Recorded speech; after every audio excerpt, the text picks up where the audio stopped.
nggak saling apa nih bunuh membunuh kayak gitu sesama konten kreator kayak gitu. Saya anggap tuh jangan jadi sebuah persaingan ya.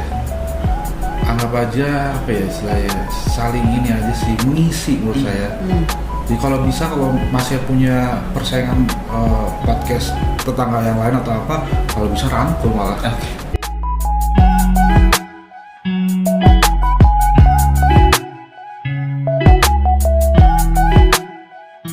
Assalamualaikum warahmatullahi wabarakatuh. Radio Star, Radio Inspiratif Mahasiswa. Oke, selamat pagi Sobat Star. Gimana nih kabarnya? Semoga semua dalam keadaan sehat selalu ya. Seneng banget nih rasanya pada kesempatan kali ini kita bisa kembali menyapa Sobat Star. Oke Sobat Star, biar ngobrolnya makin enak, makin deket, baiknya kita kenalan dulu ya. Langsung aja, ada aku Tia. Aku undang Rizky. Saya Fauzan. Oke, di era new media saat ini, podcast ini banyak diminati banget ya Sobat Star. Mulai dari kalangan masyarakat, tokoh publik, selebriti, semuanya berlomba-lomba untuk membuat konten podcast. Nah, kali ini Radio Star berkesempatan untuk membahas bagaimana sih strategi membuat konten podcast, kendala apa aja yang dialami selama podcast, dan persiapan apa aja yang dilakukan untuk membuat konten podcast. Oke, ngomong-ngomong soal podcast nih Tia, sama undang. Kiranya kita bakal undang siapa sih? Betul banget. Dan Mbak Tia dan Mas Fauzan, pada hari yang cerah ini, Fakultas Apa itu udah mendatangkan satu narasumber yang sangat luar biasa nih. Wah, siapa itu? Dan narasumber satu ini itu YouTuber terkenal se-Indonesia Raya nih. Masya Allah. Tepuk tangan dong. Oke, please welcome Oke, Om Moki. Om Moki, tepuk tangan. Oke. Ini sekaligus ngevlog ya, apa Iya, ya? nggak apa-apa, nggak aman. apa-apa. Vlog di Oke. dalam podcast. Oke, sebelumnya selamat datang Om Moki Makasih. di podcastnya Radio Star. Ya. Sebelum gimana nih kabarnya? Alhamdulillah baik. Ini saya udah kali ketiga ya datang ke Winsyasu. Oh, aduh, keren. Iya, Masnya udah tahu kalian ya. Iya, udah. Yang pertama pelatihan ilmu komunikasi di hall itu ada yang datang ya. Ada. Di GSC. Banyak di sini. Kedua pelantikan Radio Star. Iya. Ya bukber kemarin belum Iya. lama. Ya ini yang ketiga langsung ditodong podcast. Waduh, keren banget. Dan Ngomong, sekalian ngevlog ya saya. Oke, siap, keren. Haus konten. Nggak apa-apa, Om Moki ini. Gimana? Kesibukan Om Moki itu sekarang lagi ngapain sih kesibukan akhir-akhir bulan ini kayak gitu? Otomatis ini konten nih. Oke, konten. Dan sebelumnya saya profesinya di manajerial artis ya di Jakarta. Dan saya hijrah ya karena apa? Udah saya ungkapkan di acara sebelumnya, bisa dilihat di YouTube Omok lah. Oke. Sekarang promo. Iya. Oke, nanti ditulis di bawah ya Iya. teman-teman. Ya kurang lebih gitu Mas ya. Oke. Jadi ya udah saya targetkan seminggu sekali harus ada konten. Oke. Kalau lebih bagus lagi kalau konten YouTube itu untuk menembus cakrawala algoritma ya, katakanlah begitu. Kalau mau tiap jam. Oke. Serius. Oke. Ya. Jadi ya untuk biar maksimal lah menghasilkan sesuatu ya. Ya otomatis ya pasti kalian tahu namanya AdSense itu apa. Oke. Iya. Ya kurang lebih gitu lah. Oke. Oke. Siap. Terima Berarti kasih. fokusnya Om Moki saat ini di kontennya itu apa aja? Nah kebetulan saya nyampur ya karena YouTube ini berawal dari keisengan. Dibilang iseng-iseng, dibilang serius-serius. Isengnya gini, dulu saya di manajemen artis tuh saya membaca peluang gitu. Ini nih YouTube akan jadi sesuatu nih, walaupun pada saat itu tahun 2012 ya, internet masih mahal, koneksi masih lambat, dan peminat YouTube saya lihat belum begitu banyak. Tapi saya ngelihat, wah ini potensi nih, suatu saat nanti istilahnya teknologi makin murah ya, itu standar banget ya hukum ekonomi Iya. ya, udah makin banyak make, terus peminatnya banyak, pasti ya itulah saya melihatnya potensi di situ. Wah ini harus seriusin nih YouTube, makanya saya media promosi untuk artis saya naungin, saya di-upload di situ. Walaupun saya berjam-jam dulu waktu upload, ya namanya dulu kecepatan internet masih 5-12 kbps ya, bisa bayar. Lambat ya. banget ya. Iya. Masih 2G. Kalau sekarang kan udah 5G ya. Ya, Iya, 5G. udah ada Jadi 5G. kalian beruntung nih. Kalian tinggal ya apa ya istilahnya, ya udah kreasikan sesuatu di era sekarang ini. Ya gimana kalian lah. Gitu mbaknya. Oke. Omok barangkali Sobat Star semuanya penasaran nih terkait YouTube-nya Omoki, apa sih namanya? Barangkali Sobat Star pengen Channel YouTube. Oh, channel YouTube ya. inspirasi, terus Iya. pengen nonton gitu langsung. Jadi ya itu karena saya isengnya untuk dan seriusnya untuk mempromosikan artis, otomatis kebetulan saya kan pernah megang Kangen Band ya. Wih, Bang Jadi- Taufan. Jadi saya bikin konsep behind the scene, behind the stage, behind stories. Jadi di sisi kreatifnya bisa bikin sesuatu lah. Jadi otomatis saya mengikuti alurnya Kangen Band. Nah sekarang saya sadar saya nggak mungkin nih ngikutin Kangen Band terus. Makanya saya coba berganti konsep dengan Omok, obrolan Moki. Sekaligus pemanggilan saya Omok. Omoki. Bisa obrolan Moki. Ya istilahnya podcast dalam kemasan yang obrolan lah. Saya lebih ring aja seperti itu karena saya sadar kalau untuk podcast kan harus naluri secara hostnya itu harus ada. Sedangkan saya belum nih, masih istilahnya masih mapping lah ya. Ya. Jadi harusnya ya pelan-pelan deh, coba deh kalau Omok begini gimana nih. Nah kebetulan di Prokerto ini saya dibantukan dengan Pak Oki. Saya lihat kok sosok Pak Oki ini inspirasi menurut saya gitu. Karena jujur ya saya buat ngalami dia ya. Maaf ya beliau ya. Jarang-jarang loh misalnya namanya dosen itu biasanya itu textbook. Istilahnya ngajar mata kuliah kasih kelar gitu ya, udah selesai. Tapi beliau ini kok kayak pemerhati banget ya gitu ya. Istilahnya personal touch buat kalian tuh ada gitu loh. Jadi ya bener nggak sih? Iya, Betul ya. benar. Tuh kan. Waduh, sok cuek dia. Oke Om Oki nih, tadi bicara tentang konsep nih ya Om. Kita kan di sini ada podcast. Oke. Kita tahu sendiri podcast itu nggak hanya 1-2 nih di Indonesia gitu Iya. kan. Banyak banget podcast dan jenis-jenis konten yang ada di podcast tersebut gitu ya. Salah satunya itu podcast Star di Fakultas Dakwah ini nih Om. Dan berbicara konsep juga, boleh nggak sih Om di-share nih apa sih yang bisa kita bawa nih dari podcast Fakultas Dakwah ini? Mungkin ciri khasnya podcast Fakultas Dakwah untuk membedakan dengan podcast yang lainnya itu bagaimana nih Om? Ya kalian harus gali ya, explore untuk apa istilah ya, kalau UIN ini lebih kental ke dakwah ya misalnya. Religius. Ya religi ya, mungkin lebih biar ada karakter. Oke. Karena balik lagi, kalau saya pengalaman nih dunia entertainment ya, mau musik atau artis yang penting itu karakter. Kalau karakternya lemah atau nggak ada ya susah orang untuk dikenal. Jadi menurut saya sih gitu sih Mas ya. Jadi Oke. harus digali terus dan harus konsisten. Gitu aja sih. Oke, berarti konsisten itu kunci ya, Kunci. untuk kita supaya podcast kita itu berbobot, dapat memberikan manfaat untuk orang lain dan tentunya memiliki ciri khas sendiri dari podcast yang lainnya. Iya. Tepuk tangan dulu dong. Oke. Ngomong-ngomong berbobot tuh, kadang tuh ya punya podcast yang ngebosenin gak sih Om? Podcast yang ngobrol itu biasa banget, Monoton, nggak ya? seru dan di dalam narasumbernya juga nggak keren-keren Oke. amat gitu. Iya.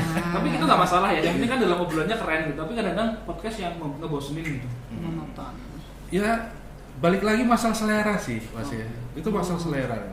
Kadang juga ngebosenin tiba-tiba aku ada kata-kata yang istilahnya daging banget ya. Misalnya daging misalnya Iya. nutrisi lah, ngena banget ngomong apa gitu loh. Kadang-kadang saya melihat podcast di YouTube pun dari obrolan yang mungkin remeh-temeh atau apa bisa diambil nilai hikmahnya macam-macam lah menurut saya sih.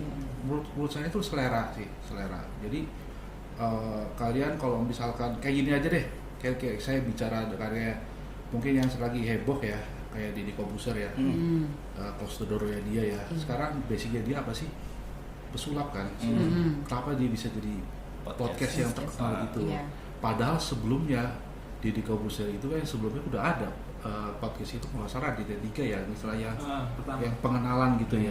Dia hanya apa istilahnya ya mengikuti gitu loh, dan mengikuti akhirnya dia coba deh dengan ala dia gitu ya, gimana ya akhirnya bisa diterima gitu loh. Kalian pun bisa, menurut saya begitu. Minimal kalian dikenal dengan skala kecil dulu deh. Iya, jadi terima nggak nih gitu loh, dan selalu apa ya, koreksi mungkin ya, atau penilaian dari teman-teman gimana ada masukan terus biar kalian bisa berkembang. Menurut saya begitu. Oke. Berarti untuk strategi nih, kira-kira strategi apa aja sih yang bisa dipersiapkan sama kita buat terjun di dunia podcast kayak gitu? Secara umum ya, ATM. Apa itu? Saya nggak tahu sih. Amati, nah itu siapa tuh ya tadi suaranya? Gimana? Amati, tiru, modifikasi. Oke. Pinter. Kurang lebih gitu. Oke. Semua karya sebenarnya udah ada. Apa sih yang istilahnya ya balik lagi kayak Deddy Corbuzier. Sebenarnya Deddy Corbuzier basicnya seperti itu, ATM kan. Dia modifikasi. Gitu loh. Saya juga pertama kalau bicara selera ya Mas ya. Yeah. Saya ngelihat apa sih ini orang kok marah-marah mulu ya. Yeah. Dia kan bikin sebelum podcast kan apa ya, notif atau apalah. Jadi dengan keresahannya dia, opini dia gitu ya. Yang smart people ya. Dah, dia jago smart people. Tapi smart people pun akhirnya ya gitu-gitulah. Jadi gosip ya akhirnya. kurang lebih gitu deh. Oke. Jadi secara umum ATM aja lah. Oke, Om Moki, terima kasih ya tadi. ATM itu sangat penting ya, amati, tiru dan modifikasi. Dan ketika kita udah tiru, amati dan modifikasi itu kan tentunya masih ada nih persaingan antar konten kreator di dunia podcast nih Om. Dan mungkin persaingan apa sih yang maksudnya bisa kita gunain nih supaya persaingan dalam dunia podcast itu menjadi persaingan yang sehat nih Om, biar nggak saling bunuh membunuh kayak gitu sesama konten kreator kayak gitu Om. Saya anggap tuh jangan jadi sebuah persaingan ya. Anggap aja apa ya istilahnya, saling ini aja sih, mengisi menurut saya. Jadi kalau masih punya persaingan podcast tetangga yang lain atau apa, kalau bisa rangkul malah. Rangkul aja gitu, kalau bisa gitu loh. Jangan anggap persaingan sebagai apa ya, kalian tuh minder atau gimana, justru malah balik lagi ATM gitu aja. Apa sih, ini ternyata pasti ada kelemahannya, pasti ada keunggulan buat kalian sendiri gitu loh. Jadi ya terus aja, hajar aja terus gitu loh. Berarti untuk menghindari persaingan kita juga harus melaksanakan ketiga ATM itu tadi ya. Jadi jangan cuman kita ngamatin terus kita cuma niru doang tapi tidak dimodifikasi. Kayak gitu. Tepuk tangan teman-teman. Om Mok sebelumnya di YouTube udah berapa tahun di dunia YouTube? Kalau saya pertama kan dari penikmat ya. Dari awal YouTube saya daftarkan tuh 2006 saya aktivasi YouTube. Yang nontonnya masih buffering gitu ya. Saya sempat penikmat malam mingguan Raditya Miko gitu loh. Ya pasti kalian nonton kan. Jadi web series kayak gimana gitu ya, saya hiburannya seperti itulah, penikmat. Saya sebagai pelaku mempromosikan artis saya, udah upload aja dulu deh, mau kena pelanggaran atau apa dulu ketat banget dulu, kayak gimana gitu ya, udah hajar aja dulu. Dilalah job artis saya yang belum begitu kenal dapat job dari sini. Ya kurang lebih gitulah. Jadi saya pelan-pelan tapi pasti, dan saya mulai serius baru 2 tahun ini. Dan dari di Purwokerto pun ya terbantukan sama Pak Dos kalian ini ya. Dari 7.000 subscriber saya sekarang saya jalani 1 bulan udah 23 nih hampir sekarang. 23 subscriber. Mungkin dibantu sama teman-teman kalian yang subscribe ya alhamdulillah. Kurang lebih gitu sih. Intinya jangan apa ya, jangan minder lah. Percaya diri paling utama. Bener deh, percaya diri tuh bisa mengalahkan apa ya, pokoknya semuanya lah gitu. Tapi jangan kepedean, percaya diri. Kepedeannya nggak baik ya Om. Percaya diri aja. Jangan minder. Selama terjun di dunia YouTube ini kendala apa aja sih yang dialami sama Om Mok kayak gitu? Kendalanya apa ya? Mungkin kalau udah kehabisan ide kali ya. Kreativitasnya Iya, diuji itu. banget. Aduh, saya bingungnya apa gitu ya. Ya kendalanya seperti itu aja sih. Pokoknya jangan bikin mampet aja. Intinya gini. Saya kan udah mulai berumur ya. Sebenarnya kalau jadi YouTuber atau konten podcast ini sebenarnya sehat loh. Sehatnya adalah ya, kita otak ini terus bekerja, terus membayangkan suatu obrolan atau apa, terus Iya. ya Mencari entah sesuatu self yang talk, baru. entah ngomong ke orang lain, jadi saling transfer ilmu, transfer pikiran gitu. Jadi kita nggak bengong, jadi kita nggak sebagai penikmat ya cuman selewatan begitu aja. Tapi kalau kalian sebagai penggiat content creator, sebagai penggiat podcast, percaya deh, musyrik ya, maksudnya percaya. Bisa aja nih Om. Jadi Iya. bisa lah, Oke. jalani aja dulu. Oke Om. Ada orang yang punya kompetensi handal gitu, maksudnya dia punya talent, tapi kadang-kadang ini terbatas sama dana, sama ini apa namanya alat Om. Itu kira-kira jalan dulu aja tuh gimana? Kayak saya lihat podcastnya Soleh Solihun, dia modelnya cuma HP, dipegangin tok gitu loh. Apakah bisa kalau misalkan kita nyoba dengan yang seminim itu gitu? Bisa aja, contohnya Soleh Solihun. Soleh Solihun tuh gila tuh menurut saya. Kok bisa ngomong gila nggak sih? Kasar ya? Boleh. Nggak apa-apa. Gila loh dia. Jadi balik lagi lah kalau bicara content creator berdasarkan passion ya. Jadi kalian jangan sampai terbuai dalam hal melihat suatu istilahnya seorang yang wah ini sukses nih. Padahal suksesnya orang tuh kadang-kadang ya entah ada privilege, tahu kalian privilege ya? Entah dia ada circle-nya YouTuber ya udah jadi terus akhirnya jadi. Dan untuk pemula buat teman-teman semuanya ya, yang penting ya itu lagi jangan terbuai dulu dan harus realistis. Gitu loh. Jadi berdasarkan passion gitu loh. Jadi jangan takut ya. Kalau misalkan masih lihat Soleh Solihun ya sebagai partanya dia bisa, kenapa saya tidak, gitu aja. Modalnya itu aja sih menurut saya sih. Gitu lah. Oke Om, oke nih. Tadi kan bicara tentang ini ya, apa semangat gitu ya, semangat kita untuk membuat konten gitu ya di media sosial. Oke. Kalau di Om Oki sendiri itu boleh nggak sih di-share gitu, misalnya kalau di YouTube-nya Om Oki kan udah banyak nih subscribernya, mungkin udah pasti dapat income nih dari YouTube kayak gitu. Mungkin bisa di-share nih sama sobat-sobat Star semua yang ada di rumah, yang di studio itu, buat pembangkit semangat kita nih untuk tetap terus berkreasi di konten kreator ini Om. Oke. Sebagai content creator ya, untuk saat ini saya sih melihatnya gini. Kalian harus tanggap dalam hal ini. Sekarang kan era digital terbuka luas, semua tuh bisa istilahnya gini. Bentar saya ngobrolin ini dulu ya. Jadi sebagai pemula tuh apa ya, hobinya apa dulu nih? Passion dulu gitu loh. Passion dulu, terus berpikir realistis juga gitu loh. Jangan terbuai karena kayak gini. Intinya kalian harus ada semacam legacy itu proses kehidupan kalian tuh harus jalani. Misalkan kalian jangan lupa kalian tuh kan mulai mahasiswa dan mahasiswi, kalian kejar dulu nih gitu loh. Jadi jangan terbuai wah kayaknya YouTuber enak ya, tapi kalian melupakan kehidupan kalian itu ya kalian jalani itu. Jadi nggak segampang itu jadi YouTuber, jujur aja. Karena saya ngalamin sekarang ini, karena digital ini kan cepet banget berubah ya gitu ya, apalagi dengan bahasa algoritma gitu loh. Setahun yang lalu sama yang sekarang ini beda gitu loh. Jadi kalian jangan terbuai lah intinya gitu lah. Jadi harus digali secara ya gitu lah, secara proses, jangan terlalu instan lah intinya gitu. Oke, berarti proses itu nggak mungkin mengkhianati hasil ya. Iya, Om? itu dia. Sama Omok dari YouTuber pegel nggak sih tangannya gitu? Oh, betul banget, betul. Harus mikir secara multitasking, harus pilih.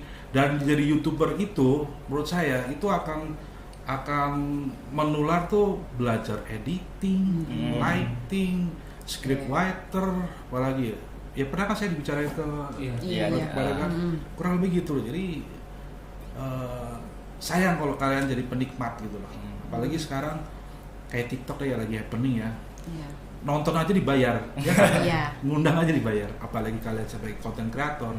Dan ya algoritma TikTok ini sekarang dibilang tuh, saya bilang ya gampang-gampang susah lah. Ya ada gampangnya ada susahnya. Ya diantaranya saya aja kemarin sempat bikin TikTok tuh baru berapa bulan udah 1.000 follower. Oke. Udah bisa live kan, udah kayak Iya, TikToker iya. kan gitu Iya, lah. iya. Kurang lebih gitu sih. Oke. Oke. Tadi kan disebutkan di 2 tahun terakhir ini Omok mengalami subscriber yang cukup signifikan ya naiknya. Nah itu tuh cuman sekedar kita upload, yang penting upload konten kah, atau kita ada analisis algoritma YouTube-nya sih? Oh gitu? pasti ya, Pasti harus ada. ada analisis. Istilahnya nggak jangan sembarang upload. Tadinya saya sembarang upload iya. Iya. Tapi saya harus ngaca diri dong. Oh kayaknya jelek di saya hapus. Nah, saya kontennya seperti apa ke depannya, kayak tadi saya konsep dengan obrolan mungkin saya self talk. Diterima kayak penontonnya? Ternyata nggak diterima. Yang nonton dikit tuh ya. Tapi ya sudahlah, saya coba terus. Kelemahan saya apa ya? Gitu loh. Dek, jadi kok ade sih? Jadi kalau Jadi imut ya. jadi kalau jadi YouTube tuh kita bisa berkaca gitu. Apalagi kalau ngedit deh. Oh ternyata kekurangan saya ngomongnya tuh begini ya, terus baik ini gitu. Jadi keuntungan jadi YouTuber tuh menurut saya banyak sekali. Jadi kita bisa mengenalkan diri sendiri. Wah ternyata kalau saya tuh banyak dead air-nya ya, misalnya banyak bengongnya ya, gitu ya. Itu bisa ngaca kok. Coba aja. Gitu deh. Oh dek sih. Oke Om. Oke. Gimana? Om, bicara channel YouTube-nya Om Oki nih yang tadi udah diceritain sampai ribuan subscriber gitu ya.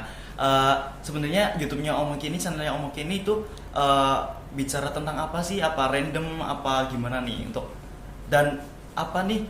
Ada nggak sih mungkin ada konten 1, 2, 3 yang pernah booming banget di kontennya Om Oki ini? Nah balik lagi istilahnya pecah telur ya. Oke. Itu pecah telur sebenarnya kayak karena kangen band. Paling banyak berapa penontonnya? Itu jutaan itu. Wow. Terakhir saya bikin video shot aja 1 komaan. Jadi ya pecah telurnya di kangen band jujur aja. Oke. Walaupun saya akhirnya aduh, masa saya bergantung terus sama kangen band kan. Sedangkan saya di Purwokerto ya udah saya coba deh Omok. Ya sembari itu ya alhamdulillah penonton saya menggait dengan teman-teman kalian sendiri dan teman-teman saya di Purwokerto entah alumni atau apa ya alhamdulillah jadi sih. Jadi inti istilahnya yaitu kita harus mapping diri sendiri apa gimana terus masukan terus ya gitulah Mas ya. Oke, keren banget nih. Gimana nih Mbak Tia nih?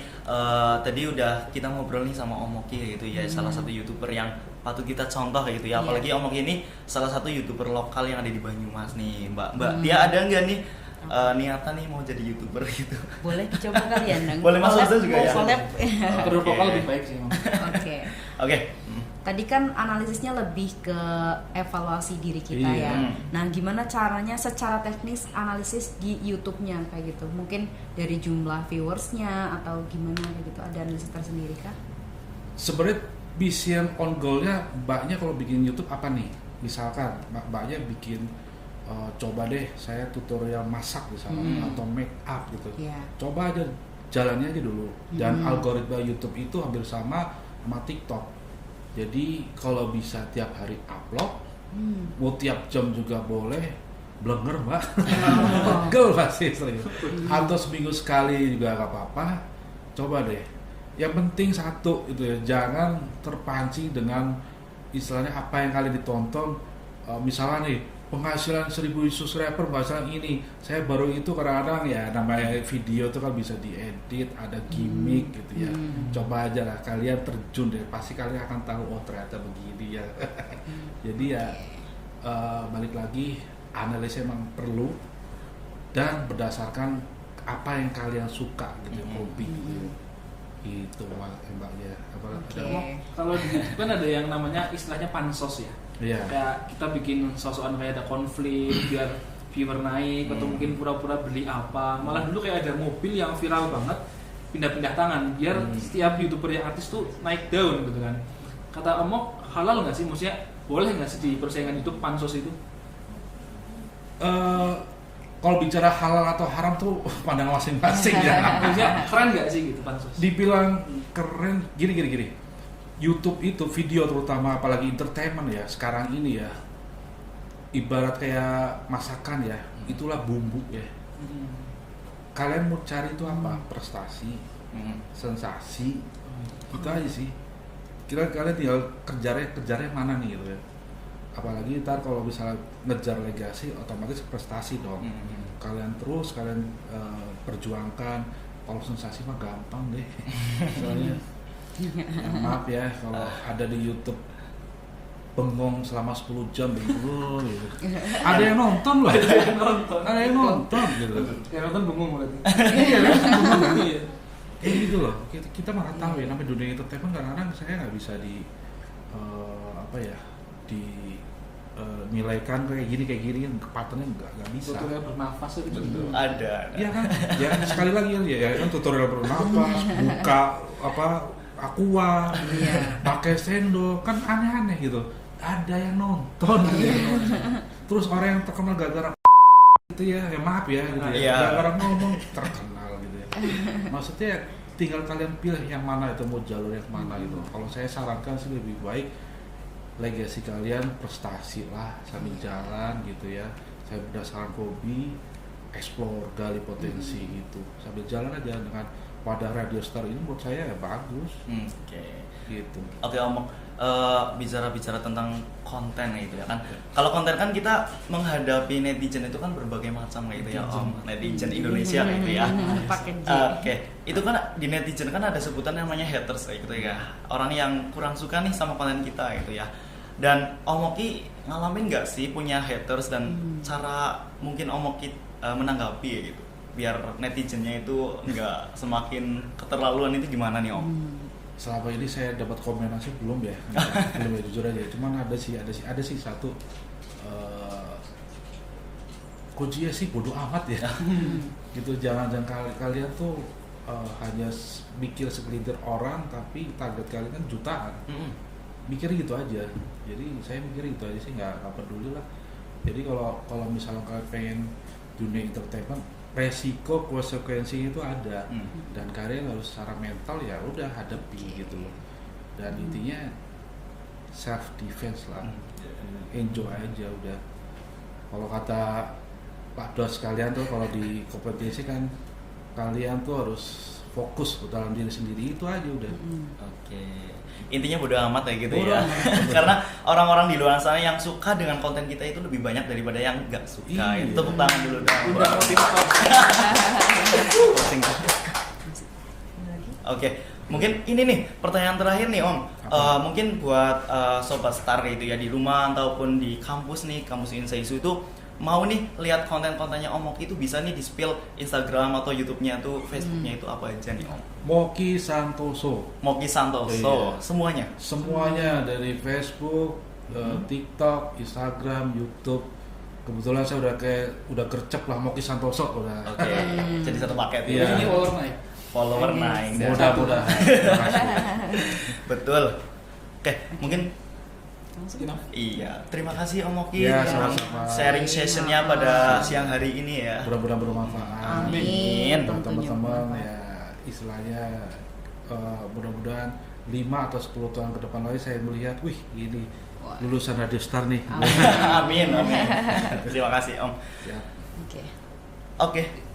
Oke, selain channelnya Om Oki, kita juga mau promosi nih. Ada nih Radio Star teman-teman. juga punya. Teman-teman Apa di aja rumah, nih? oke. Teman-teman Radio Star dimanapun kalian berada, jangan lupa nih untuk tonton keseruan konten kami, yaitu ada di Instagramnya Radio di @radiostar_unseisu. Ada juga di YouTube-nya nih teman-teman. Ada YouTube-nya Radio Star Official. Official. Jangan lupa di-subscribe dan ditonton karena di dalamnya itu kita akan buat konten-konten yang menarik, edukatif dan keren tentunya ya. Tentunya Mbak. menginspirasi. Betul Iya. sekali. Tepuk tangan. Oke Om Oki, terima kasih banyak. Sama-sama. Radio Star, Radio Inspiratif Mahasiswa. See you Sobat Star. Dadah.